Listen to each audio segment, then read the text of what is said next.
বেলগুড়া স্টেশনে বসে আছি সকাল 3:30 নাগাদ। 3:58 আমাদের ট্রেন। লালগোলা করে আমরা যাচ্ছি আজকে গঙ্গাসাগর। 14ই ডিসেম্বর, পুরো পরিবার একসাথে। সরি, লট নম্বর 8 থেকে এখন লঞ্চে করে আমরা ওই পারে কচুবেরিয়ার দিকে রওনা দিলাম। এই যে লট নম্বর 8 করে আমরা রওনা দিয়েছি সবাই মিলে গঙ্গাসাগরের উদ্দেশ্যে। পাখিগুলো আমাদের সাথেই যাচ্ছে। এগুলো সাইবেরিয়ান বার্ড, প্রতি বছরই এখানে চলে আসে।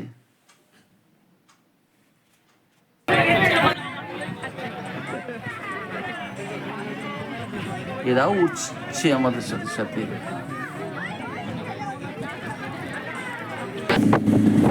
কচুবেরিয়া ঘাট নেবে 28 কিলোমিটারের জন্য আমরা একটা ম্যাজিক ভাড়া করলাম। আমরা চলেছি ম্যাজিকে করে গঙ্গাসাগরের উদ্দেশ্যে। গঙ্গাসাগর পৌঁছে এবার আমরা স্বর্গ গেস্ট হাউসে রেখে আমরা এবার স্নান করার উদ্দেশ্যে এসে পৌঁছেছি সমুদ্রের তীরে। দুপাশে প্রচুর দোকানি, এখানে সব শঙ্খের তৈরি, ঝিনুকের তৈরি যেমন জিনিসপত্র বিক্রি হয় অ্যাজ ইউজুয়াল যে কোনো সমুদ্র তীরে এখানেও বিক্রি হচ্ছে। সমস্ত পুণ্যার্থীদের ভিড়, ঝাউ গাছ, বেশ মনোরম পরিবেশ।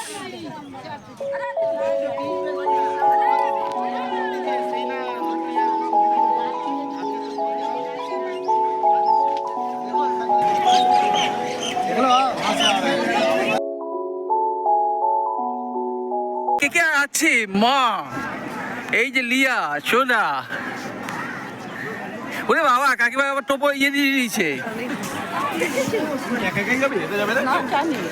একা একা কোথায় যাচ্ছ? তুমি কি সমুদ্রে চুকে যাবে? আচ্ছা আচ্ছা।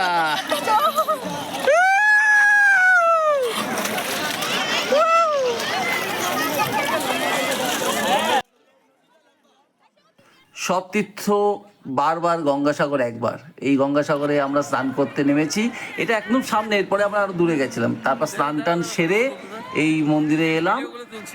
মন্দিরে এসে পুজো দেওয়ার জন্য কপিলমুনি আশ্রমে আমরা খুব সুন্দরভাবে পুজো দিয়ে দিলাম ডালা কিনে। কোনো ভিড় ছিল না, আরামসে, যেহেতু 14ই ডিসেম্বর একটু ফাঁকা ছিল।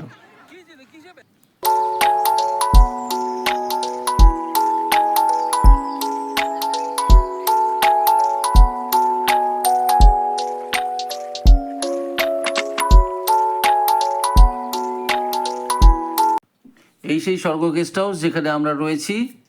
দেখুন সুন্দর, এখানে হাত ধোয়ার জায়গা, সবার আলাদা আলাদা রুম অ্যাটাচ। 17-18 নম্বর রুমে আমরা ছিলাম। ভেতরে একটা মন্দির যেখানে রাধাকৃষ্ণের মূর্তি আছে। সুন্দর পুজো হচ্ছে, সন্ধ্যাবেলা সন্ধ্যা আরতি হচ্ছে, এক মনোরম পরিবেশ।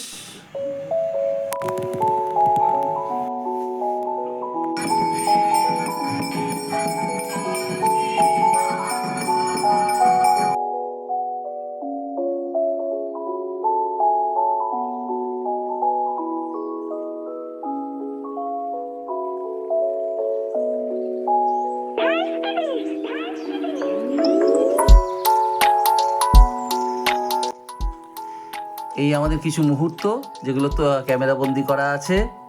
খুব সুন্দর, দুদিনের আমরা এই ভ্রমণসূচি গঙ্গাসাগর ভ্রমণ করে এলাম, খুব ভালো।